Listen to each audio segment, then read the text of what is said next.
Friends, welcome to our channel quantum zone. So देखिए, इसके पहले मैं कई लेक्चर थर्मोडायनेमिक्स के कर रहा हूँ, ठीक है। तो यहाँ पे आज जो है बेसिकली हम लोग ने फिफ्थ लेक्चर में क्या पढ़ा था, इंथैल्पी के ऊपर पढ़ा था, ठीक है। इंथैल्पी क्या होती है, ठीक है। नेक्स्ट आपका जो है आज का लेक्चर जो होगा ये पूरा जो है सेकंड लॉ ऑफ थर्मोडायनेमिक्स पे होगा, ठीक है। जो हम लोग ने फर्स्ट लॉ पढ़ा था उसमें क्या था कि सिर्फ हीट के बारे में बात की थी, heat, internal energy and work के बारे में वहाँ डिस्कस किया गया था। बट वहां पे कुछ चीजें जो है लिमिटेशंस होती है, यानी लिमिटेशंस उसमें कुछ था जो है, जो आज यहाँ पे डिस्कस किया जाएगा। उसके बेस पे हम लोग जो है सेकंड लॉ में क्या है जो है उसके बारे में डिस्कस करेंगे, ठीक है। तो यहाँ पे देखिए कुछ लिमिटेशंस थी जो है आपकी फर्स्ट लॉ में, आपके फर्स्ट लॉ में कुछ लिमिटेशंस थी। पहली चीज वहां पे जो हीट के बारे में बात किया गया था, वहां पे पहली जो आपकी जो है फर्स्ट लॉ पे देखिए क्या बात की गई थी। फर्स्ट लॉ जो था, फर्स्ट लॉ, पहले फर्स्ट लॉ पे क्या देखेंगे, क्या एरर था, उसके बाद जो है सेकंड लॉ पे देखेंगे, ठीक है, क्या होगा। देखिए फर्स्ट लॉ में आपका बेसिकली क्या था कि जो इक्वेशन हम लोग पढ़ते थे फर्स्ट लॉ ऑफ थर्मोडायनेमिक्स, वो क्या था आपका, simple delta U equal to delta Q plus delta W, ठीक है, ये पढ़ते थे। बट यहाँ पे देखिए क्या था कि हीट के बारे में हमने डिस्कस किया था, बट यहाँ पे डायरेक्शन के बारे में नहीं डिस्कस किया गया था कि फ्लो का डायरेक्शन किधर होगा, from high concentration to lower concentration, यानी high temperature to lower temperature heat हमेशा कहाँ फ्लो करेगी। यानी यहाँ पे हमने डायरेक्शन के बारे में कोई डिस्कशन नहीं किया था। डायरेक्शन के बारे में यहाँ पे हमने कोई भी डिस्कशन नहीं किया था, ये पहला फेलियर था, ठीक है। यानी फर्स्ट लॉ में हीट के बारे में तो बात किया था, बट डायरेक्शन ऑफ फ्लो यानी हीट किधर से किधर फ्लो होगी उसके बारे में हम लोग ने यहाँ डिस्कस नहीं किया था। अच्छा, ये पहला फेलियर हो गया, ठीक है। तो डायरेक्शन के बारे में हम लोगों ने डिस्कस किया था। सेकंड क्या था आपका जो है, सेकंड आपका जो है एफिशिएंसी पे जो है बारे में बात किए गए थे। बट वहां पे बोला कि जो है फर्स्ट लॉ में बोला गया है कि आप जो है हीट इंजन डिजाइन कर सकते हैं, 100% उन्होंने बोल दिया। बट 100% कोई भी इंजन क्या है, एफिशिएंट नहीं है ना। एक आइडियल इंजन ही क्या हो सकता है कि जैसे कार्नोट इंजन होता है, ठीक है। तो एक आइडियल इंजन की ही एफिशिएंसी नीटा जो होगी आपकी 1 होगी, या फिर 100% आप एफिशिएंसी बोल सकते हो। तो फर्स्ट तो आपका जो है डायरेक्शन के बारे में बात की गई, नहीं बात की गई थी फर्स्ट लॉ में, ठीक है, कि हीट जो है, हीट का फ्लो कहाँ कहाँ से कहाँ होगा, ठीक है, ये डायरेक्शन की बात नहीं की गई थी। सेकेंड आपका जो था यहाँ पे फर्स्ट लॉ में जो पढ़ते थे, वहां पे हम लोग फिजिबिलिटी की बात नहीं की थी। फिजिबिलिटी यानी आपका जो है स्पॉन्टेनिटी, स्पॉन्टेनिटी यानी कब कौन सा रिएक्शन स्पॉन्टेनियस है, कब कौन सा रिएक्शन नॉन स्पॉन्टेनियस है, ठीक है। आज पूरा लेक्चर जो होगा सेकंड लेक्चर, इसमें हम पूरा स्पॉन्टेनिटी एंड नॉन स्पॉन्टेनिटी के बारे में ही डिस्कस करेंगे, ठीक है, जनरली। तो सेकंड ड्रॉबैक आपका क्या था कि यहाँ पे फिजिबिलिटी की बात नहीं की गई थी, ठीक है। फिजिबिलिटी या आप बोल सकते हो स्पॉन्टेनिटी, फिजिबिलिटी, फिजिबिलिटी या फिर स्पॉन्टेनिटी,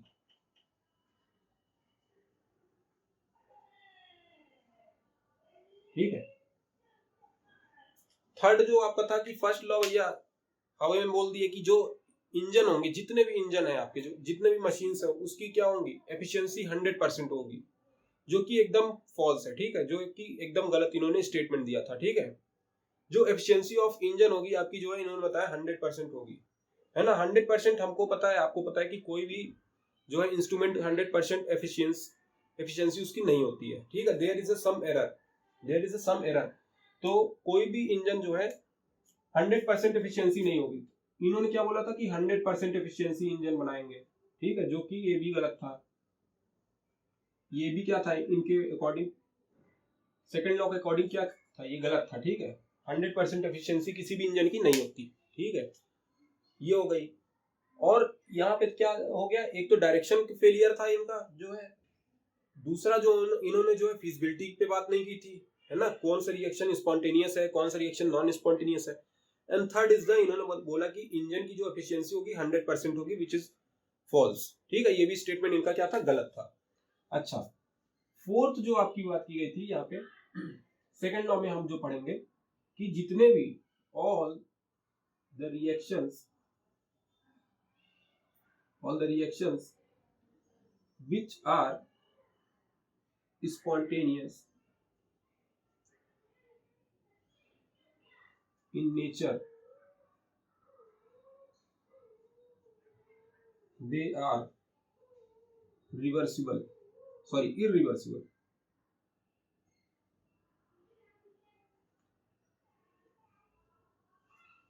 ये भी इनका जो है एक फेलियर था कि इसमें क्या था कि जितने भी रिएक्शंस आपकी स्पॉन्टेनियस होंगी, जितने भी आपकी रिएक्शन स्पॉन्टेनियस होंगी, वो नेचर में हमेशा क्या रहेंगी, इरिवर्सिबल रहेंगी।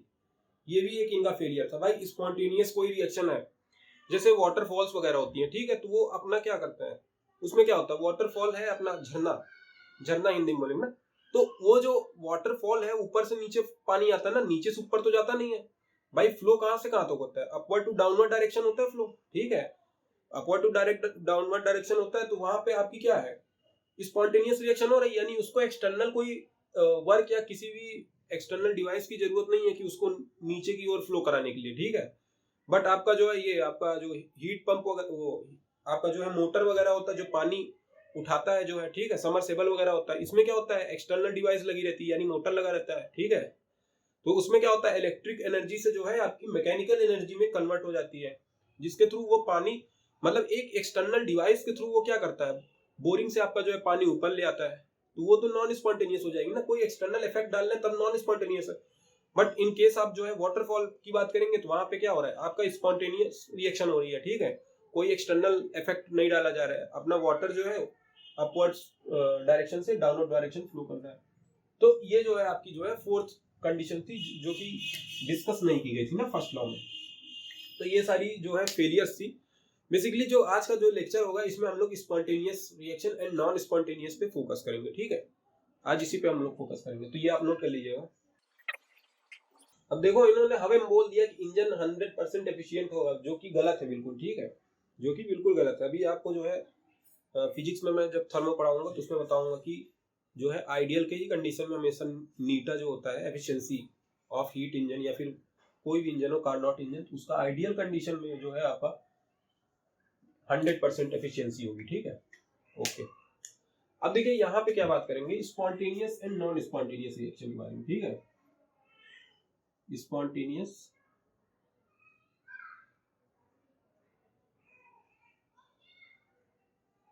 सबसे पहले स्पॉन्टेनियस रिएक्शन के बारे में बात करें। स्पॉन्टेनियस, देखिए स्पॉन्टेनियस रिएक्शन आपकी क्या होती है, reaction in which the reactants proceed itself, यानी कोई रिएक्शन आपकी जो हो रही है हमेशा अपने खुद से हो जाए, ठीक है भाई, कोई भी रिएक्शन हो रही खुद से जो चीज हो जाए, ठीक है, रिएक्शन ही की बात नहीं कर रहा हूँ, कोई भी एक्सटर्नल थिंग्स है जो खुद से हो जाए ना, जिसके लिए कोई एक्सटर्नल फोर्स हमको ना देना पड़े या फिर एक्सटर्नल एजेंट हमको यूज ना करना पड़े, जो खुद से हो जाए, नेचर में हो जाए, ठीक है, तो वो कैसी रिएक्शन होगी, स्पॉन्टेनियस रिएक्शन, ठीक है। अब जैसे मैं बोलूं यहाँ पे कि H2 प्लस हाफ Cl2, यानी HCl की जो रिएक्शन हो रही है वो H हाइड्रोजन एंड क्लोराइड को जब मिक्स करोगे आप जो है, तो खुद से जो क्या बनेगा, प्रोडक्ट बनेगा, HCl बनेगा, हाइड्रोक्लोरिक एसिड बनेगा। तो वो रिएक्शन में क्या हो रहा है कि वो खुद से हो जा रहा है ना, उसके लिए कोई जो है एजेंट नहीं यूज करना पड़ रहा है, ठीक है, उसके लिए कोई एजेंट नहीं यूज करना पड़ रहा है। जैसे मैं बोलूं स्पॉन्टेनियस रिएक्शन क्या होगा, रिएक्शन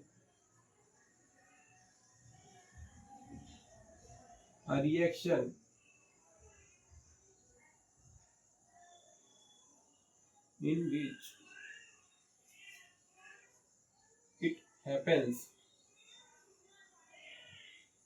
itself,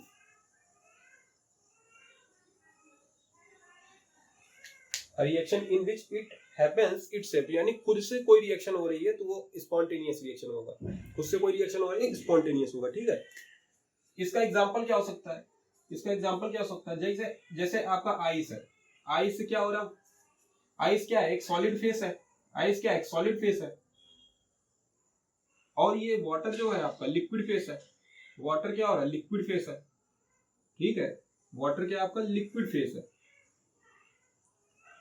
यानी आपका जो है आइस क्या है, एक सॉलिड फेस है, उसको जो है बाहर कहीं रख दो, ठीक है, फ्रीजर से निकाल के कहीं बाहर रख दो, तो वो क्या करेगा, कुछ देर बाद क्या करेगा, मेल्ट होने लगेगा।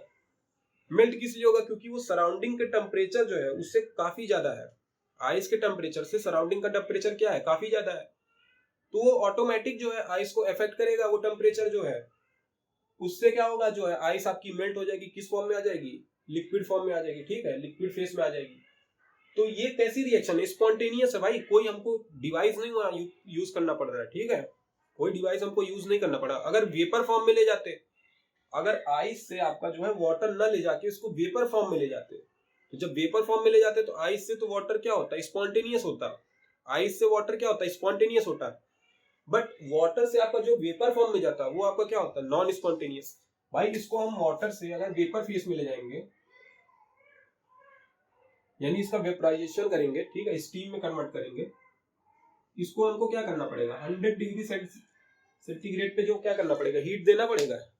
भाई अब एक्सटर्नल इफेक्ट हम यूज करने लगे इस पे, वाटर को क्या कर रहे हैं, 100 डिग्री सेल्सियस हीट दे रहे हैं, तो ये क्या हो रहा है, वेपर फॉर्म में, वेपर स्टेट में चेंज हो रहा है। तो ये कैसी रिएक्शन होगी भाई, यहाँ पे एक्सटर्नल इफेक्ट हम लगा रहे हैं, तो ये कैसी रिएक्शन होगी, नॉन स्पॉन्टेनियस। ठीक है, फिर ये रिएक्शन अपने आप थोड़ी हो रही है, इसके लिए एक्सटर्नल एजेंट हम यूज कर रहे हैं, तो यहाँ पे क्या हो जाएगा reaction, non spontaneous. But ice से जब आपका वाटर में कन्वर्ट होगा, यानी सॉलिड से आपका जो है लिक्विड फेस में कन्वर्ट होगा, तो ये कैसी रिएक्शन हो जाएगी, स्पॉन्टेनियस रिएक्शन। ठीक है, कैसी रिएक्शन हो जाएगी, स्पॉन्टेनियस। ठीक है, ये कैसी रिएक्शन है, स्पॉन्टेनियस। इसको मिटा लीजिए, मैं कंफ्यूज हो गया, स्पॉन्टेनियस। ठीक है, ऐसे कई सारे एग्जांपल है, जैसे मैंने अभी बताया वाटरफॉल का एग्जांपल। ठीक है, वाटरफॉल का एग्जांपल है, यानी आपका वाटर क्या हो रहा है, ऊपर से नीचे फ्लो हो रहा है ना, ऊपर से नीचे की तरफ फ्लो हो रहा है, वो नेचर में जो है क्या है, स्पॉन्टेनियस है। भाई ऐसा नहीं है कि कल आप देखे वाटरफॉल की ऊपर से नीचे फ्लो हो रहा है, फिर आज दूसरे दिन गए तो नीचे से ऊपर फ्लो होने लगेगा ना, ऐसा थोड़ी होता है। तो नेचर में जितने भी प्रोसेस खुद से हो रहे हैं वो कैसे होंगे, स्पॉन्टेनियस प्रोसेस। ठीक है, और अदर प्रोसेस जो है जो कि एक्सटर्नल फोर्स या किसी एक्सटर्नल एजेंट के थ्रू हो रहे हैं, तो वो नॉन स्पॉन्टेनियस हो जाएगा। ठीक है, तो नेचर में जो खुद से हो रहा है, ऑल द प्रोसेस लिख लीजिएगा, all the process which occurs in nature by itself, हमेशा खुद से होंगे। वो कैसे प्रोसेस हो जाएंगे आपके, जो है स्पॉन्टेनियस। तो ऐसे प्रोसेस को क्या बोलेंगे, स्पॉन्टेनियस प्रोसेस या फिर स्पॉन्टेनियस रिएक्शन। ठीक है, स्पॉन्टेनियस रिएक्शन है। अब जैसे फोटोसिंथेसिस होता है, फोटोसिंथेसिस आपका जो है प्रोसेस होता है, वो कैसा प्रोसेस है, एक नॉन स्पॉन्टेनियस प्रोसेस है। नॉन स्पॉन्टेनियस क्यों है, क्योंकि वहां पे क्या होता है कि आपका जो है स्टोमेटा के थ्रू जो है आपका जो है फूड प्रिपरेशन होता है। ठीक है, तो वो due to carbon dioxide, water vapour, इन सब के प्रेजेंस में फूड आप जो है फूड प्रिपेयर करता है फोटोसिंथेसिस में। ठीक है, उसमें क्या होता है, सनलाइट की रिक्वायरमेंट होती है। सनलाइट आपका क्या है, सनलाइट आपका एक्सटर्नल एजेंट है ना वहां पे, इसलिए जो है सनलाइट जो होता है एक्सटर्नल इफेक्ट डाल रहा है उस पर। उस प्रोसेस को कंप्लीट करने के लिए जो सनलाइट है वो एक एज अ एक्सटर्नल एजेंट है। तो such type of reaction is non spontaneous, यानी फोटोसिंथेसिस आपकी कैसी रिएक्शन हो जाएगी, नॉन स्पॉन्टेनियस। ठीक है, फोटोसिंथेसिस रिएक्शन आपकी कैसी हो जाएगी, नॉन स्पॉन्टेनियस। ठीक है, अच्छा यहाँ पे नॉन स्पॉन्टेनियस भी डिस्कस कर लेते हैं। नॉन स्पॉन्टेनियस,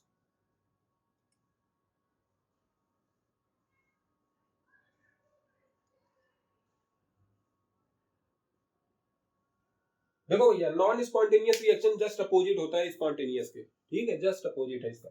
नॉन स्पॉन्टेनियस में क्या होगा, आपकी कोई रिएक्शन होगी या फिर कोई भी प्रोसेस हो, ठीक है, कोई भी अगर आपका प्रोसेस है वो ड्यू टू एक्सटर्नल एजेंट के थ्रू होगा, एक्सटर्नल एजेंट के थ्रू होगा। ठीक है, ड्यू टू एक्सटर्नल एजेंट के थ्रू होगा, तो वहां पे क्या हो जाएगा, आपका जो है नॉन स्पॉन्टेनियस प्रोसेस हो जाएगा, नॉन स्पॉन्टेनियस प्रोसेस। तो यहाँ पे आप लिख सकते हैं कि a reaction in which it happens without itself. ठीक है, विदाउट इटसेल्फ, खुद से नहीं होगा, खुद से नहीं होगा, due to some external agent या फिर सम उसके लिए अदर क्राइटेरिया यूज कर रहा जाता है। ठीक है, उस टाइप से बोल सकते हैं आप। तो अ रिएक्शन लिख लीजिएगा, अ रिएक्शन इन विच ये जो मैं शॉर्ट फॉर्म यूज कर रहा हूं REAC की पावर L लगा रहा हूं। ठीक है, तो ये शॉर्ट फॉर्म ऐसे वहां पे ना लिखिएगा एग्जाम में। ठीक है, रिएक्शन की पूरी स्पेलिंग लिखिएगा, मैं तो ऐसे यूज कर रहा हूं। ठीक है, a reaction in which it happens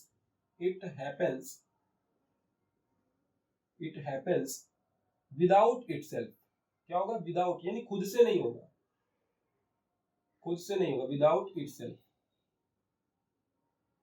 itself. तो ये कैसी रिएक्शन हो जाएगी, नॉन स्पॉन्टेनियस। ऐसी रिएक्शन जो जो है अपने आप से नहीं प्रोसीड हो रहा है, जो अपने आप से नहीं स्टार्ट हो रहा है, तो वो कैसी रिएक्शन हो जाएगी, नॉन स्पॉन्टेनियस। इट रिक्वायर्स, आप लिख सकते हो it requires some external agent, some external agent, external agent, ठीक है। या फिर आप बोल सकते हैं प्रॉपर इनिशिएशन, यानी इसके लिए प्रॉपर इनिशिएशन होगा, प्रॉपर इनिशिएशन होगा यानी प्रॉपर कंडीशन होगी, तभी जाके ये रिएक्शन आपका क्या होगा, प्रोसीड करेगा, अदरवाइज नहीं करेगा। इसका एग्जांपल क्या हो सकता है, इसका एग्जांपल क्या हो सकता है, इसका एग्जांपल आपका सिंपल आपका क्या हो सकता है, फोटोसिंथेसिस आपका एग्जांपल हो सकता है, ठीक है। फोटोसिंथेसिस,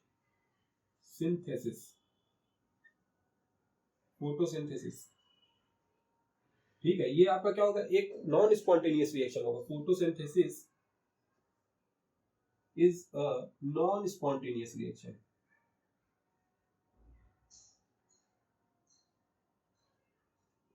ठीक है। फोटोसिंथेसिस आपका क्या है, एक नॉन स्पॉन्टेनियस रिएक्शन है, ठीक है। आपका क्या है, एक नॉन स्पॉन्टेनियस रिएक्शन है भाई। फोटोसिंथेसिस में आपको जो है एक्सटर्नल इफेक्ट डालेगा सनलाइट, ठीक है। तो एक्सटर्नल एजेंट हम यूज कर रहे हैं, तो वो कैसे रिएक्शन हो जाएगी, नॉन स्पॉन्टेनियस, यानी खुद से नहीं होता ये प्रोसेस, ठीक है। नेचर में खुद से नहीं होता है, इसके लिए कुछ ना कुछ एजेंट की जरूरत होती है, उसके थ्रू होता है, ठीक है, ठीक है। या फिर इसके लिए आप बोल सकते हो प्रॉपर इनिशिएशन की जरूरत है। तो ये ओवरऑल जो है आपकी स्पॉन्टेनिटी और नॉन स्पॉन्टेनिटी डिफाइन मैंने कर दिया, ठीक है। और इसमें आपको फिजिबिलिटी, नॉन फिजिबिलिटी में भी लैंग्वेज चेंज कर सकता है, बाकी मीनिंग अलग सेम होती है, ठीक है। दोनों की मीनिंग सेम होती है। आपकी वो ऐसे बोल सकता है फिजिबिलिटी या फिर फिजिबिलिटी या फिर स्पॉन्टेनिटी यूज कर सकता है। तो कंफ्यूज मत होइएगा, कंफ्यूज होने की जरूरत नहीं है, ठीक है। तो दोनों चीज क्या होती है, सेम होती है। These two things are similar, ठीक है। दोनों की मीनिंग एक जैसी होगी, ठीक है। नॉन फिजिबिलिटी यूज करेगा, नॉन स्पॉन्टेनिटी, तो एक ही चीज है, ठीक है, ठीक है। तो स्पॉन्टेनियस रिएक्शन आपका क्या होगा कि जो रिएक्शन खुद से हो जाए, ठीक है। नेचर में कोई भी रिएक्शन अगर खुद से हो रही है तो वो कैसी रिएक्शन है, spontaneous reaction, reaction in which due to it happens with itself, ठीक है। यानी खुद से जो रिएक्शन हो जा रही है। एंड यहाँ पे विदाउट इटसेल्फ, यानी नॉन स्पॉन्टेनियस रिएक्शन कैसी होगी, जो खुद से ना हो, इसके लिए क्या हो, सम एक्सटर्नल एजेंट की रिक्वायरमेंट हो, अदरवाइज ये रिएक्शन क्या हो जाएगी।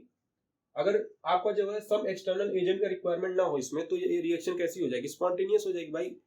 नॉन स्पॉन्टेनियस रिएक्शन इसीलिए तो है कि इसमें क्या हो कि सम एक्सटर्नल, अब जैसे मैंने बताया था अभी कि वो वाटर वाटर वाला एग्जांपल, जो हम लोग ग्राउंड से वाटर निकालते हैं, यानी due to some external agent, वहां पे हम लोग समरसेबल में यूज करते हैं ना, मोटर यूज करते हैं, तो वो क्या है, एक एज अ एजेंट बिहेव कर रहा है ना, एज अ एजेंट बिहेव कर रहा है, तभी तो जो है बोरिंग से जो है ऊपर से नीचे से ग्राउंड लेवल से ऊपर तक पानी आ रहा है, अदरवाइज वो खुद से थोड़ी आ रहा है जो है।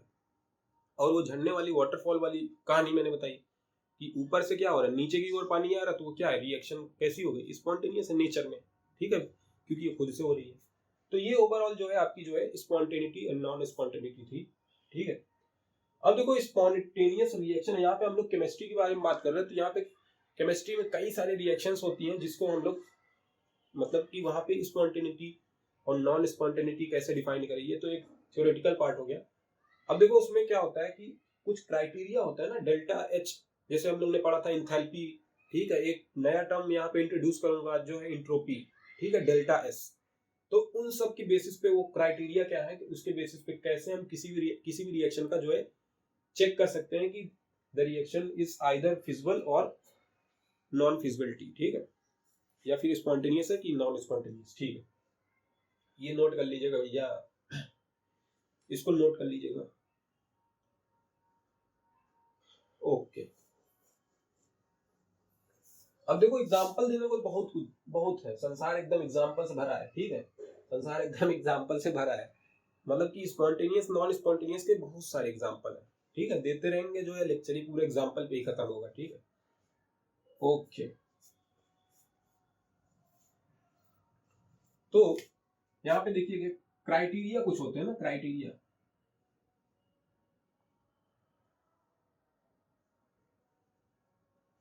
क्राइटेरिया टू फाइंड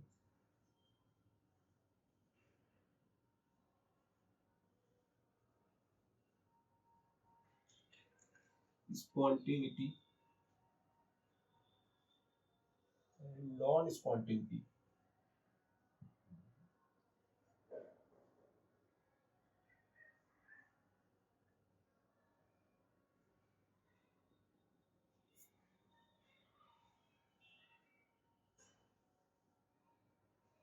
सीधे लाइन जाती नहीं है।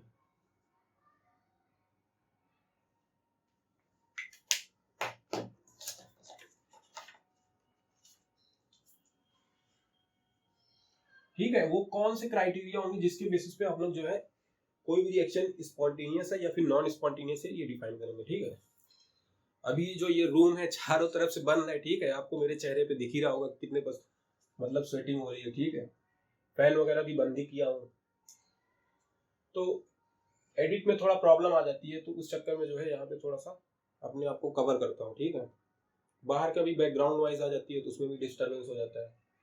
ठीक है, बाहर राम कथा चल रहा है, इधर लेक्चर चल रहा है, तो आप भी डिस्टर्ब होंगे कि उधर रामचरितमानस चल रहा है, इधर स्पॉन्टेनिटी नॉन स्पॉन्टेनिटी चल रहा है। ठीक है, ठीक है, तो चलता रहता है, थोड़ा मैनेज करना पड़ता है। तो यहाँ पे देखिए criteria for finding the spontaneity and non spontaneity, यानी कोई रिएक्शन क्या है, स्पॉन्टेनियस है या नॉन स्पॉन्टेनियस है, वो किसके बेसिस पे फाइंड करेंगे। यहाँ पे दो ही मेजर आपके होंगे। पहला तो होगा डेल्टा एच। डेल्टा एच आपका क्या होता है, इंथैल्पी।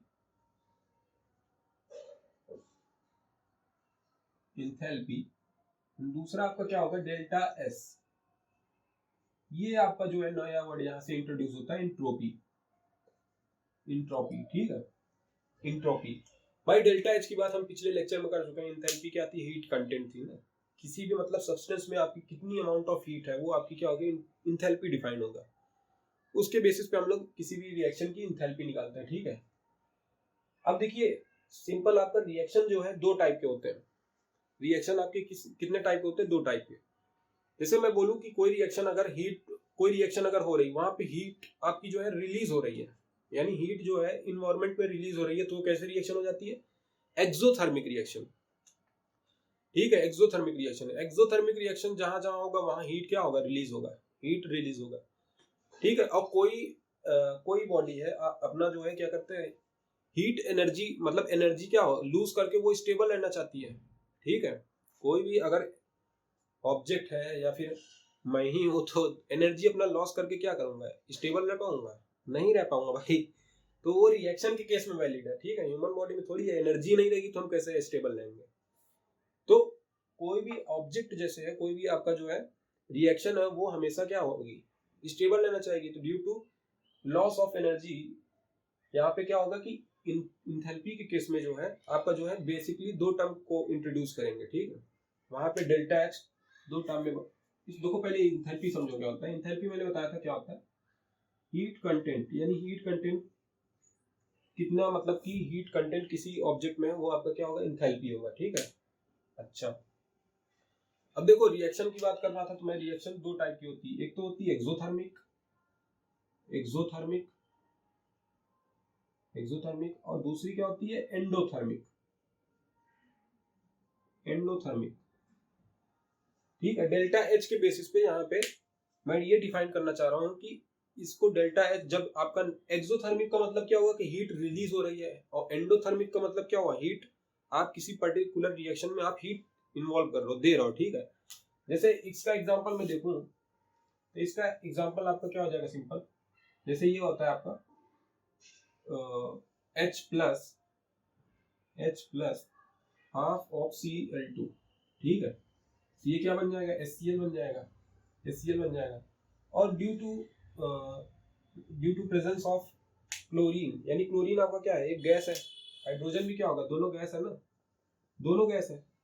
तो यहाँ पे गैसियस मॉलिक्यूल प्रेजेंट होने के लिए जब HCl आपका प्रोडक्ट जो फॉर्म होगा, उसके फॉर्म होने से कुछ हीट जो है आपकी जो है रिएक्शन से रिलीज होगी, बाहर की ओर जाएगी। ठीक है, तो यहाँ पे आपकी हीट जब रिलीज हो रही तो ये कैसी रिएक्शन हो जाएगी, एक्सोथर्मिक। ठीक है, एक्सोथर्मिक और एक्सोथर्मिक के कंडीशन में दो आपका डेल्टा एच होगा।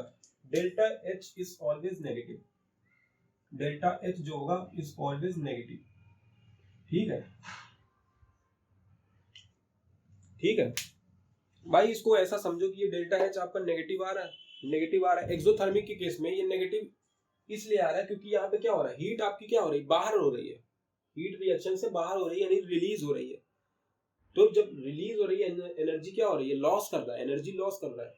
और वहां पे हमने हीट इसको इंथैल्पी को यही डिफाइन किया था कि किस मतलब heat content at the constant pressure, यानी कांस्टेंट प्रेशर पे किसी ऑब्जेक्ट के अंदर कितना हीट है, ये हमने वहां पे डिफाइन किया था भाई। जब हीट ही आपकी जो है इन्वायरमेंट में रिलीज हो जाएगी तो इसकी एनर्जी ऑलमोस्ट क्या हो जाएगी, रिड्यूस हो जाएगी। So due to the reduction of energy it this type of reaction is stable, यानी एनर्जी अपना लूज करके ये क्या हो जाएगी, स्टेबल हो जाएगी। तो उस केस में आपका डेल्टा एच क्या हो जाएगा, नेगेटिव हो जाएगा। ठीक है, डेल्टा एच उस केस में नेगेटिव हो जाएगा। एंडोथर्मिक की बात करूं तो एंडोथर्मिक में आप क्या एग्जांपल ले सकते हो, जैसे ये होता है calcium carbonate CaCO3। Calcium carbonate को मैंने क्या किया, लिख लीजिएगा, इसको कैल्शियम कार्बोनेट बोलते हैं, कैल्शियम कार्बोनेट। डेल्टा क्या है आपका, जो है हीट दे रहा है। डेल्टा क्या हीट दे रहा है भाई, कैल्शियम कार्बोनेट को हमने हीट दिया तो ये क्या हुआ, कैल्शियम ऑक्साइड बनेगा प्लस कार्बन डाइऑक्साइड, ये क्या है, गैस है। ठीक है, और ये आपका क्या है, लाइम है या फिर क्विक लाइम बोल सकते हो। ठीक है, क्विक लाइम बोल दो, क्विक लाइम। ठीक है, और गैस क्या है आपकी, गैस क्या है, रिलीज हो रही है। तो यहाँ पे देखिए इसको ब्रेक कराने के लिए, इसके बॉन्डिंग को ब्रेक कराने के लिए हमको हीट एनर्जी देनी पड़ी। ठीक है, हीट एनर्जी देनी पड़ी। तो हीट एनर्जी जब हम दे रहे हैं तो ये रिएक्शन कैसी हो जाएगी, हीट इस मतलब इस रिएक्शन को हीट प्रोवाइड करा रहे हैं। सो कोई भी रिएक्शन में आपको जो हीट प्रोवाइड करानी पड़ रही है तो कैसी रिएक्शन हो जाएगी, एंडोथर्मिक। ठीक है, तो ये रिएक्शन कैसी हो जाएगी, एंडोथर्मिक हो जाएगी। रिएक्शन कैसी हो जाएगी, एंडोथर्मिक। ठीक है, तो इस केस में आपका डेल्टा एच जो होता है हमेशा पॉजिटिव रहता है, यानी हीट आप दे रहे हो, डेल्टा एच क्या रहेगा, हमेशा पॉजिटिव रहेगा। डेल्टा एच हमेशा पॉजिटिव रहेगा, डेल्टा एच हमेशा पॉजिटिव रहेगा। तो कैसी रिएक्शन हो जाएगी, एंडोथर्मिक, एंडोथर्मिक। ठीक है, ये बात पता चल गई, एक्सोथर्मिक, एंडोथर्मिक। अब देखिए डेल्टा एच अगर नेगेटिव है या पॉजिटिव है या डेल्टा एच जीरो है तो रिएक्शन कैसी होनी चाहिए, ये मेरा मेजर मतलब कि कंसेप्ट है कि यहाँ पे डेल्टा एच और को देख के जो है रिएक्शन कैसे हम डिफाइन करें कि आपका जो है स्पॉन्टेनियस है या फिर नॉन स्पॉन्टेनियस है। ठीक है, अब देखो भाई ये रिएक्शन जैसे हो रही थी H plus half of Cl2। ठीक है, इसको मैंने क्या किया, ये H है ये हाफ Cl2, दोनों को ऐसे मिक्स कर दिया। मिक्स करने के बाद क्या हो, आपको प्रोडक्ट जो फॉर्मेशन हुआ, फॉर्मेशन ऑफ प्रोडक्ट क्या मिला आपको, HCl मिला। तो दोनों रिएक्शन को जो है आपका दोनों रिएक्टेंट को मिलाने के बाद आपको प्रोडक्ट HCl जो मिल रहा है, इसमें कोई एक्सटर्नल एजेंट तो काम नहीं कर रहा ना, कोई एक्सटर्नल एजेंट तो है नहीं। तो उस केस में आपका क्या हो जाएगा कि ये रिएक्शन खुद से हो रही है, यानी जिसका जिसका आप देखो कि डेल्टा एच जो है नेगेटिव रहेगा, डेल्टा एच जिसका जिसका नेगेटिव रहेगा वो सारी रिएक्शन क्या होंगी, सारी रिएक्शन आपकी जो है स्पॉन्टेनियस होंगी। आपकी सारी रिएक्शन क्या होंगी, स्पॉन्टेनियस। थोड़ा ऐसे समझो कि जैसे आपका जो है एक्सोथर्मिक में क्या हो रहा है, हीट क्या हो रहा है, बाहर जा रही है, हीट रिलीज हो रही है। तो हीट एनर्जी जब रिलीज हो रही है तो एनर्जी क्या हो रही है, रिड्यूस हो रही है। तो due to the energy reduction this particular reaction is much thermally stable, यानी ये आपकी क्या होंगी, थर्मली स्टेबल होंगी, है ना। नेचर में क्या होंगी, थर्मली स्टेबल। और कोई रिएक्शन थर्मली स्टेबल है यानी खुद से हो जा रहा है तो वो कैसा रिएक्शन है, स्पॉन्टेनियस। यानी एक चीज तो पता हो गई कि डेल्टा एच जब पॉजिटिव होगी, डेल्टा एच जब पॉजिटिव सॉरी नेगेटिव होगा तो वो आपका कैसा रिएक्शन होगा, नॉन स्पॉन्टेनियस रिएक्शन होगा। ठीक है, डेल्टा एच हमेशा जो है नेगेटिव रहेगा तो कैसे रिएक्शन हो जाएगा, स्पॉन्टेनियस। तो एक चीज तो ये पता चल गई कि डेल्टा एच जो है आपका जब नेगेटिव रहेगा, डेल्टा एच जब नेगेटिव रहेगा तो वो कैसी रिएक्शन हो जाएगी, स्पॉन्टेनियस, स्पॉन्टेनियस। ठीक है, डेल्टा एच जब नेगेटिव रहेगा आपका हो जाएगा स्पॉन्टेनियस। ठीक है, बट यहाँ पे देखिए कुछ ऐसे भी रिएक्शन है कि जिसका डेल्टा एच जो है आपका पॉजिटिव तो है, यानी एंडोथर्मिक रिएक्शन है, फिर भी वो क्या है, फिर भी वो क्या है, स्पॉन्टेनियस रिएक्शन है। यही मैं बताना चाह रहा था, फिर भी वो क्या है, स्पॉन्टेनियस रिएक्शन है। ठीक है, अब देखो नेचर में क्या हो रहा है कि कई रिएक्शन ऐसे हो रहे हैं कि जो स्पॉन्टेनियस है, कई रिएक्शन ऐसे हो रहे हैं स्पॉन्टेनियस है। तो यहाँ से ये पता चला कि हमको डेल्टा एच जिसका होगा, डेल्टा एच नेगेटिव होगा, वो तो स्पॉन्टेनियस होगा, लेकिन कुछ ऐसे भी रिएक्शन होंगे जो कि स्पॉन्टेनियस है but still they R delta H having positive value. ठीक है, यानी एंडोथर्मिक है रिएक्शन बट क्या है कि आपका रिएक्शन कैसी होगी, स्पॉन्टेनियस होगी। ठीक है, तो ये चीजें होंगी। अच्छा, अब देखो इसको कैसे पता चलेगा कि डेल्टा एच अगर पॉजिटिव है तो रिएक्शन क्या होगी, स्पॉन्टेनियस होगी। ठीक है, जैसे मैं बोलूं आपको जो है कि esterification of alcohol, esterification of alcohol आपने पढ़ा होगा।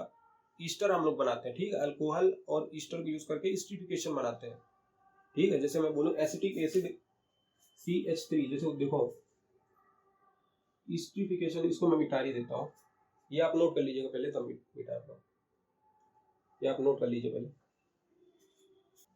तो देखिए एक चीज तो आपको क्लियर हो गया होगा कि डेल्टा एच जब जब नेगेटिव होगा तब तब रिएक्शन क्या होगी, आपकी स्पॉन्टेनियस होगी।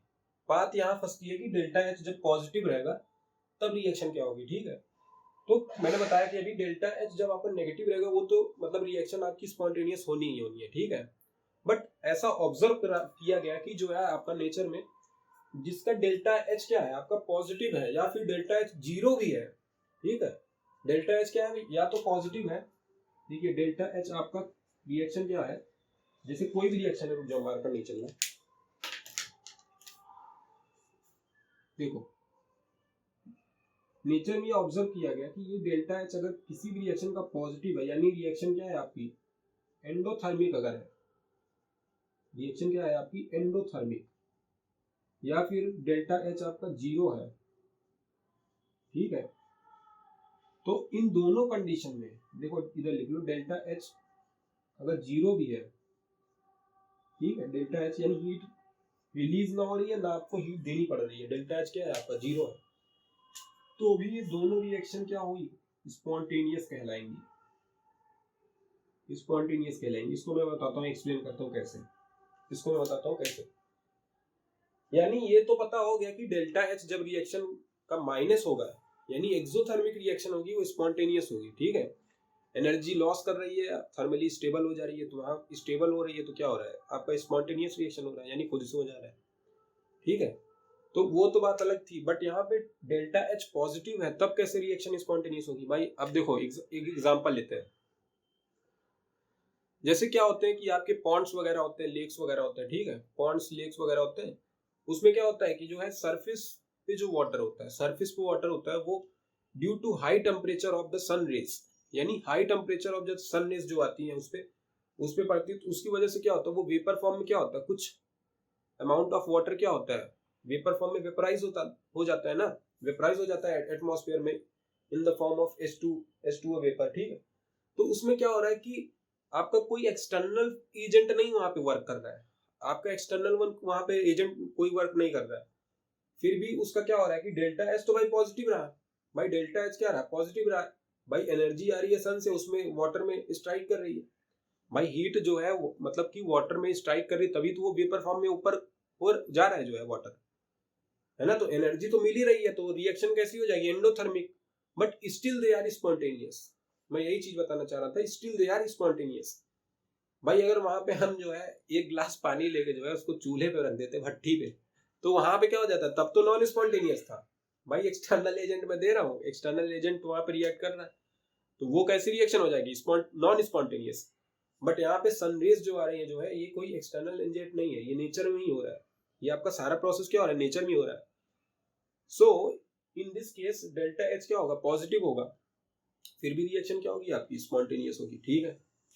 तो अब ये पता चल गया कि ये भी रिएक्शन क्या होगी स्पॉन्टेनियस, यानी जिसका डेल्टा एच जो है आपका पॉजिटिव है तो ये भी कैसी रिएक्शन हो जाएगी स्पॉन्टेनियस, और डेल्टा एच क्या होगा आपका जीरो होगा, तो भी क्या होगा आपका डेल्टा एच जीरो होने पे भी क्या होगा आपका रिएक्शन कैसी होगी स्पॉन्टेनियस होगी, रिएक्शन कैसी होगी स्पॉन्टेनियस होगी, ठीक है। अब डेल्टा एच जीरो होने का मतलब क्या हुआ, यानी आप ना ही एंडोथर्मिक रिएक्शन है ना ही exothermic reaction, neither endothermic nor exothermic. तो डेल्टा एच जीरो होने का मतलब क्या हुआ कि सिंपल आपका अगर कोई रिएक्शन देखो तो जैसे एक रिएक्शन हम लोग पढ़ते हैं एस्टिफिकेशन ऑफ अल्कोहल ना, एस्टिफिकेशन ऑफ अल्कोहल में क्या पढ़ते हैं, सॉरी अल्कोहल और जो एसिटिक एसिड का रिएक्शन कराते हैं तो वहाँ एस्टिफिकेशन उस प्रोसेस को बोलते हैं, वो रिएक्शन आपकी क्या होती है डेल्टा एच उस रिएक्शन में आपका जीरो होता है, but still they are spontaneous. भाई रिएक्शन क्या हो रही है खुद से हो जा रहा है, रिएक्शन क्या हो रहा है खुद से हो जा रहा है, बट डेल्टा एच जीरो है, बस कंडीशन ये है कि डेल्टा एच जीरो है, भैया डेल्टा एच जीरो है लेकिन स्पॉन्टेनियस रिएक्शन हो जा रही है, ठीक है, डेल्टा एच जीरो है लेकिन स्पॉन्टेनियस रिएक्शन हो जा रही है। तो जैसे ये देखिए कि आपका ये रिएक्शन क्या होती है CH3COOH प्लस C25OH, ये क्या है आपका एसिटिक एसिड है CH3COH क्या है आपका एसिटिक एसिड है, और ये आपका क्या है अल्कोहल है, ठीक है। ये दोनों रिएक्टेंट आपस में जब कंबाइन करते हैं तो स्ट्रिपिकेशन प्रोसेस इसे बोलते हैं। इसे कौन सा प्रोसेस बोलते हैं? स्ट्रिपिकेशन। तो यहाँ पे क्या बन जाता है आपका जो है प्रोडक्ट, देखिए आपका क्या बन जाता है CH3COO, ठीक है। इसी को हम लोग क्या बोलते हैं? एस्टर। स्ट्रिपिकेशन प्रोसेस बोलते हैं, स्ट्रिपिकेशन प्रोसेस। इस पूरे प्रोसेस को हम लोग क्या बोलते हैं? स्ट्रिपिकेशन प्रोसेस। और जो प्रोडक्ट आपका फॉर्म होता है इसे हम लोग बोलते हैं एस्टर। जो प्रोडक्ट आपका फॉर्म होता है इसे बोलते हैं एस्टर, ठीक है। ये आपका प्रोडक्ट जो फॉर्म हुआ है ये एस्टर होगा, ठीक है। तो इस केस में जो है, इस रिएक्शन में पर्टिकुलर आपका जो है डेल्टा एच क्या है? 0 है। डेल्टा एच 0 है, ठीक है। ये एक एक्सपेरिमेंटल, यानी एक्सपेरिमेंटल या बोल सकते हो या आपकी जो है थ्योरेटिकल या फिर आपको जो है इमेजिनरी कंसेप्ट निकाला गया कि इस रिएक्शन का जो डेल्टा एच होता है, एंथैल्पी ऑफ रिएक्शन जो होती है 0 होती है, but still they are spontaneous reaction. Still they are spontaneous reaction. ये आपको क्या एस्टर है, यानी रिएक्शन खुद से अगर हो जा रही है तो वो कैसी रिएक्शन होगी? पॉजिटिव होगी, सॉरी स्पॉन्टेनियस होगी ना। और इसका डेल्टा एच भी 0 है। तो यहाँ पे ये बात तो एकदम से दिमाग से निकाल देना कि डेल्टा एच जिसका नेगेटिव रहेगा सिर्फ वो स्पॉन्टेनियस रिएक्शन होगी, ऐसा कतई नहीं है भाई। डेल्टा एच पॉजिटिव रहेगा तो भी स्पॉन्टेनियस हो सकता है, डेल्टा एच नेगेटिव है तो भी हो सकता है। बस आपको एक जनरल मतलब कि पाथ फाइंड करना होगा कि ये अगर पॉजिटिव है तो क्यों स्पॉन्टेनियस है, ठीक है। तो ये बातें हो गई जो है आपका जो है इंथैल्पी के ऊपर, यानी इंथैल्पी अगर पॉजिटिव है, नेगेटिव है या 0 है तो कैसी रिएक्शन होगी, ठीक है। स्पॉन्टेनियस होगी कि नॉन स्पॉन्टेनियस, ठीक है। अच्छा, अब देखो इंट्रोपी के बारे में बात करते हैं। इसको नोट लगा लीजिएगा, पहले इसको नोट कर लीजिएगा। तो प्यारो भाइयों बहनों, ये आप नोट कर चुके होंगे, ठीक है। इसको मैं मिटाता हूँ। देखो अब आगे चलेंगे जो है डेल्टा एस पे, कि डेल्टा एस क्या है। भैया कुछ नहीं, डेल्टा एस आपका क्या है? इंट्रोपी है, ठीक है। इंट्रोपी चेंज है।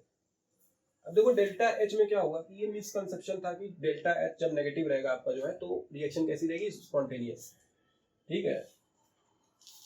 तो ये एक मिसकंसेप्शन था, मिसकंसेप्शन आप बोल सकते हो या फिर एक तरीका बोल सकते हो। बट यहाँ पे क्या होगा कि अगर डेल्टा एच आपका पॉजिटिव रहेगा या फिर 0 रहेगा तो भी रिएक्शन क्या हो सकती है? स्पॉन्टेनियस होती है, ठीक है। नॉन स्पॉन्टेनियस आपको चेक करने के लिए पाथ को चेक करना होगा, यानी पाथ कैसा है, ठीक है। कई रिएक्शन ऐसे होते हैं कि डेल्टा एच पॉजिटिव है but still they are spontaneous. But कई रिएक्शन का आपका जो है एंडोथर्मिक है, डेल्टा एच आपका पॉजिटिव है तो नॉन स्पॉन्टेनियस भी हो सकते हैं, नॉन स्पॉन्टेनियस, ठीक है। ठीक है, अब देखो डेल्टा एस के बारे में बात करेंगे, यानी इंट्रोपी चेंज के बारे में बात करेंगे, ठीक है। डेल्टा एस या फिर इसको ऐसे बोलो इंट्रोपी, इंट्रोपी डेल्टा एस, ठीक है। डेल्टा एस क्या होता है? आपका इंट्रोपी होता है। अब बेसिकली इंट्रोपी डिफाइन किससे होता है? सिंपल आपका जो है एक रैंडमनेस वर्ड होता है, रैंडमनेस वर्ड होता है, उससे आप जो है इंट्रोपी को डिफाइन करते हो। तो यहाँ आप एज अ डेफिनेशन आप लिख सकते हो कि टेंडेंसी, लिख सकते हो tendency to achieve maximum randomness, maximum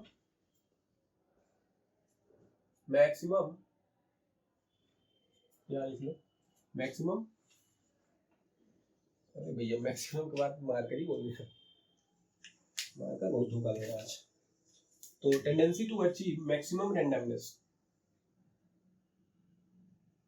ठीक है। मैक्सिमम रैंडमनेस, टेंडेंसी मार्कर थोड़ा धोखा दे रहा है आज, ठीक है, कोई बात नहीं।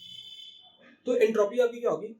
किसी भी मतलब कि गैस की एंट्रोपी, यहाँ पे गैस के बारे में बात करते हैं, या फिर कोई रिएक्शन है उसकी एंट्रोपी कैसे डिफाइन करेंगे कि जो रिएक्शन आपका जो है मैक्सिमम रैंडमनेस की तरफ मूव कर रही है वो क्या हो जाएगी? आपकी एंट्रोपी, ठीक है। एंट्रोपी को हम लोग रैंडमनेस से ही शो करते हैं, रैंडमनेस से ही मतलब डिफाइन करते हैं, ठीक है। Tendency to achieve maximum randomness. अब जैसे एक एग्जांपल दो मैं, जैसे एग्जांपल दो कि सॉलिड की एंट्रोपी ज्यादा होगी या मॉलिक्यूल्स की या फिर गैस की? तो ऑब्वियसली गैस की एंट्रोपी क्या होगी? ज्यादा होगी, क्योंकि भाई उनके मॉलिक्यूल्स क्या कर रहे हैं? एक मतलब कि डिसऑर्डर को जो है अचीव कर रहे हैं, डिसऑर्डर। भाई कोई चीज अगर मैं बोलूं, कोई चीज की अगर होने की संभावना है, यानी प्रैक्टिकली किसी चीज की होने की प्रोबेबिलिटी है, तो या तो भाई होगी या फिर नहीं होगी, ठीक है, दो ही ऑप्शन हो सकते हैं। बट होने की संभावना क्या है, कम होती है, ना होने की संभावना क्या है, ज्यादा होती है ना। तो आपका जो है कि अगर मैं बोलूं तो एंट्रोपी को ऐसे भी बोल सकते हो कि ये डिसऑर्डर को हमेशा अचीव करता है, अचीव इसको ये क्या करता है, मैक्सिमम डिसऑर्डर को अचीव करता है, मैक्सिमम डिसऑर्डर, मैक्सिमम डिसऑर्डर को अचीव करता है, अचीविंग मैक्सिमम डिसऑर्डर, यानी ऑर्डर की तरफ नहीं भागता है, डिसऑर्डर डिसऑर्डर, ठीक है, डिसऑर्डर की तरफ भागता है। अब भैया मैं बताऊं कि जैसे आपके क्लास में टेस्ट हुआ, ठीक है, किसी बच्चे के जो है 2 नंबर आए, किसी के 4 नंबर आए, तो 4 वाला क्या कर रहा है, मैक्सिमम डिसऑर्डर, मैक्सिमम डिसऑर्डर थोड़ी हो जाएगा, वो 2 वाला मैक्सिमम डिसऑर्डर की तरफ भाग रहा है, यानी वो तो अच्छा कर रहा है ऑर्डर में, एक ऑर्डर पेयर में कि 4 नंबर पा रहा है, वो तो बढ़िया खुशहाल है। बस 2 वाला क्या है, थोड़ा सा जो है सामने वाले को देख के तकलीफ हो रही है, उसके 4 नंबर आ रहे हैं और मैं जो है डिसऑर्डर बैठा हूँ, तो होने की प्रोबेबिलिटी क्या होती है, बहुत कम होती है, ना होने की सबसे ज्यादा होती है ना, ये होता है। और बेसिकली रिएक्शन में बात करें, रिएक्शन में आपकी जो है एंट्रोपी, देखो अगर किसी भी रिएक्शन का स्पॉन्टेनिटी डिफाइन करना हो तो डेल्टा एस हमेशा क्या होगा, ग्रेटर होगा, यानी जितना ज्यादा डेल्टा एस की वैल्यू होगी उतना ही ज्यादा रिएक्शन क्या होगी, आपकी स्पॉन्टेनियस होगी। डेल्टा एस की ग्रेटर देन 0 होने की वैल्यू मतलब क्या होगी, मैक्सिमम डिसऑर्डर है, ये मैक्सिमम डिसऑर्डर की ओर अचीव कर रहा है, ठीक है, मैक्सिमम डिसऑर्डर को अचीव कर रहा है, ये आपका डेल्टा एस होगा। वहीं पे डेल्टा एच की बात करूं, डेल्टा एच मैंने अभी जो बताया था, डेल्टा एच लेस देन 0 होगा, यानी फिर डेल्टा एच आप नेगेटिव भी बोल सकते हो। देखो डेल्टा एच अभी मैंने जो 3 प्रोसेस बताया है, पॉजिटिव नेगेटिव जीरो, उस 3 प्रोसेस में डेल्टा एच जो अगर नेगेटिव है तो वो पक्का है कि वो क्या होगी, स्पॉन्टेनियस रिएक्शन होगी। डेल्टा एच अगर नेगेटिव है यानी लेस देन 0 है तो वो तो स्पॉन्टेनियस होनी है, बट ये जरूरी नहीं है कि डेल्टा एच की वैल्यू अगर आपकी जो है ग्रेटर देन 0 होगी या फिर 0 होगी तो वो स्पॉन्टेनियस होगा, वो नॉन स्पॉन्टेनियस भी हो सकता है, ठीक है, वो नॉन स्पॉन्टेनियस भी हो सकता है, ठीक है। तो ये डेल्टा एच अगर आपका लेस देन 0 होगा तो ही स्पॉन्टेनियस होगा,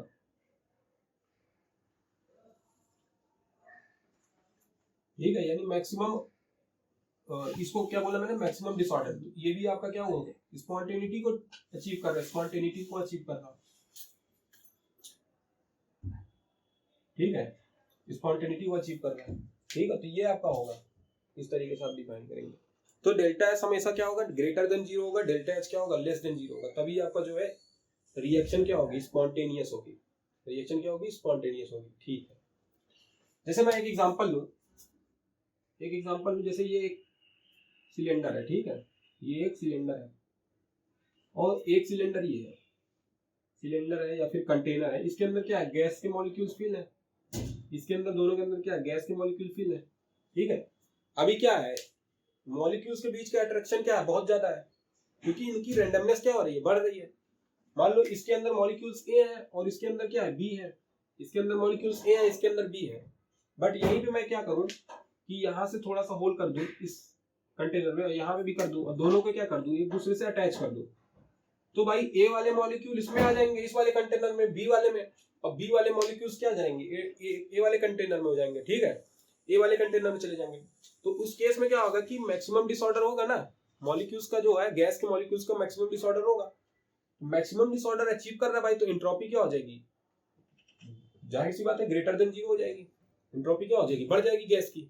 तो उस केस में क्या होगा, आपकी रिएक्शन कैसी हो जाएगी, स्पॉन्टेनियस रिएक्शन, ठीक है। जब आपकी डेल्टा एस की वैल्यू ग्रेटर देन 0 होगी तब आपकी रिएक्शन कैसी होगी, स्पॉन्टेनियस होगी, ठीक है। जब आपकी डेल्टा एस की वैल्यू ग्रेटर देन 0 होगा तब रिएक्शन कैसी होगी, स्पॉन्टेनियस होगी, ठीक है, तब रिएक्शन आपकी कैसी होगी, स्पॉन्टेनियस होगी। और आपकी लेस देन 0 होगी डेल्टा एस तो वहां क्या कंडीशन होगी, नॉन स्पॉन्टेनियस, ठीक है, non spontaneous, sorry spontaneous. Less than 0 होगी तो वो आपकी क्या हो जाएगी, स्पॉन्टेनियस रिएक्शन, ठीक है। डेल्टा एच की बात कर रहा हूं। तो यहाँ पे क्या होगा कि चैम्बर में मैंने गैस लिया, सिंपल गैस लिया, ये ए गैस है, ये बी गैस है, ठीक है, दोनों क्या होगा, दोनों को कंटेनर को मैंने क्या कर दिया, अटैच कर दिया, तो दोनों गैस आपस में क्या हुआ, ए वाला बी में चला गया, बी वाला ए में चला गया, तो दोनों एक दूसरे से मिक्स होगा ना, मिक्सअप होगा, यानी mixing of two gases is achieving randomness, यानी मिक्सिंग ऑफ गैसेस भी क्या होंगे, सॉरी, मिक्सिंग ऑफ गैसेस भी क्या होंगे, रैंडमनेस को ही अचीव करेंगे, ठीक है, मिक्सिंग ऑफ गैसेस भी रैंडमनेस को ही अचीव करेंगे, ठीक है। तो एंट्रोपी के केस में हमेशा ग्रेटर देन जीरो होगा, तो आपकी रिएक्शन स्पॉन्टेनियस हो जाएगी, और इंथैल्पी के केस में आपका जो है लेस देन जीरो होगा, तो आपका क्या हो जाएगा, लेस देन जीरो का मतलब आपका डेल्टा एच क्या हो जाएगा, नेगेटिव होगा, तो स्पॉन्टेनियस रिएक्शन होगी, ठीक है। जरूरी नहीं है कि आपका डेल्टा एच अगर पॉजिटिव है या फिर जीरो है तो रिएक्शन क्या हो जाएगी, स्पॉन्टेनियस, ठीक है। उसमें कुछ कंडीशन ऐसी भी आ सकती है कि रिएक्शन आपकी क्या हो सकती है, spontaneous, but in case of entropy आपका डेल्टा एस अगर ग्रेटर देन जीरो होगा तो ये मैक्सिमम डिसऑर्डर को अचीव करेगी, रिएक्शन आपकी कैसी होगी, स्पॉन्टेनियस होगी। बट अगर ये आपका जो है delta S less than zero हो गया, यानी डेल्टा एस आपका क्या हो गया, नेगेटिव हो गया ना, डेल्टा एस आपका क्या हो गया, नेगेटिव हो गया, तो ये कैसे रिएक्शन हो जाएगी, non spontaneous reaction. Delta S अगर नेगेटिव होगा नॉन स्पॉन्टेनियस। अब ये दोनों फैक्टर आपस में क्या होते हैं, एक दूसरे को क्या करते हैं, आपको जो है एक दूसरे दोनों फैक्टर आपस में क्या होते हैं, लड़ते रहते हैं, है ना, एक इंथैल्पी अलग लड़ रहा है, एंट्रोपी अलग लड़ रहा है, एक दूसरे को, मतलब इसमें क्या होता है कि ये डोमिनेटिंग फैक्टर होते हैं, दोनों एक दूसरे को डोमिनेटिंग फैक्टर होते हैं, वो कोई भी डोमिनेट कर सकता है ना, डेल्टा एच डेल्टा एस। इसके बाद जो थर्ड डोमिनेटिंग फैक्टर आता है, मतलब डोमिनेटिंग फैक्टर क्या जो है, एक टर्म आता है गिब्स एनर्जी, जो कि हम लोग अगले लेक्चर में पढ़ेंगे। गिब्स एनर्जी, उसको डेल्टा एस से डिनोट करते हैं, डेल्टा एस से, ठीक है। तो एक नया टर्म आता है डेल्टा जी, ठीक है, गिब्स एनर्जी होती है, तो इसके बेसिस पे हम लोग स्पॉन्टेनियस और नॉन स्पॉन्टेनियस डिफाइन करते हैं, ठीक है। इन दोनों पैरामीटर्स को मिला के ये गिब्स एनर्जी आता है, जो कि हम नेक्स्ट लेक्चर में पढ़ेंगे, ठीक है। उसके बेसिस पे हम लोग जो है स्पॉन्टेनिटी नॉन स्पॉन्टेनिटी को डिफाइन कर देते हैं। तो यहाँ पे देखो डेल्टा एच में डेल्टा जी मैं थोड़ा बता देता हूँ, कि ये फॉर्मूला बता दे रहा हूँ, माइनस टी डेल्टा एस, ठीक है। ये गिब्स एनर्जी का जो है बेसिकली फॉर्मूला होता है, जिसके बेसिस पे हम लोग रिएक्शन को जो है रिएक्शन डिफाइन करते हैं कि स्पॉन्टेनियस है या फिर नॉन स्पॉन्टेनियस है, ठीक है। डेल्टा एच जी आप पढ़ेंगे कि डेल्टा जी आप जो है लेस देन जीरो होगा, यानी माइनस होगा, तो आपकी रिएक्शन कैसी हो जाएगी, स्पॉन्टेनियस, ठीक है। तो ये आज के लेक्चर में ये था कि जो है हम लोग ने स्पॉन्टेनियस के बारे में पढ़ा, नॉन स्पॉन्टेनियस के बारे में पढ़ा, ठीक है। आपकी एंट्रोपी देखी क्या होती है, एंट्रोपी अगर आपकी ग्रेटर देन जीरो होगी तो जीरो होने ग्रेटर देन जीरो है, यानी रिएक्शन कैसी होगी, स्पॉन्टेनियस होगी, ठीक है। डेल्टा एच में हम लोग ने क्या पढ़ा कि आपका जो है डेल्टा एच अगर नेगेटिव है, यानी रिएक्शन क्या हो रही है, एक्सोथर्मिक है, एक्सोथर्मिक है, हीट आपकी रिलीज हो रही है, तो वो हीट रिलीज होने का मतलब क्या हुआ, एनर्जी आप लॉस कर रहा है, एनर्जी रिएक्शन क्या हो रहा है, लॉस कर रहा है। तो energy due to the reduction of energy there the reaction must be thermally stable, यानी एनर्जी लॉस करिए तो वो थर्मली स्टेबल है भाई, और कोई चीज नेचर में स्टेबल रहना चाहती है ना, तो वो डेल्टा एच अगर नेगेटिव रहेगा तो आपका स्पॉन्टेनियस होगा। बट मैंने दो कंडीशन और यहाँ पे डिस्कस किया है, डेल्टा एच जो है अगर आपका पॉजिटिव है तो पॉजिटिव है, तो कभी कभी जो है पॉजिटिव होने पर या फिर डेल्टा एच अगर जीरो है, कुछ कंडीशंस में आपकी स्पॉन्टेनियस होगी, बट अदरवाइज आपकी क्या होंगी, नॉन स्पॉन्टेनियस भी हो सकती है, ठीक है। और डेल्टा एस के बारे में मैंने डिस्कस कर ही लिया कि डेल्टा एस हमेशा ग्रेटर देन जीरो होगा, तो रिएक्शन आपकी क्या होगी, स्पॉन्टेनियस होगी, ठीक है। सो आज के लेक्चर में इतना ही। नेक्स्ट लेक्चर में हम लोग जो है गिब्स एनर्जी के बेसिस पे बात करेंगे, वहां पे देखेंगे कि गिब्स एनर्जी क्या होता है ना, नेगेटिव होगा तो क्या होगा, पॉजिटिव होगा तो क्या होगा, ठीक है। तो till then keep learning and keep growing, thank you.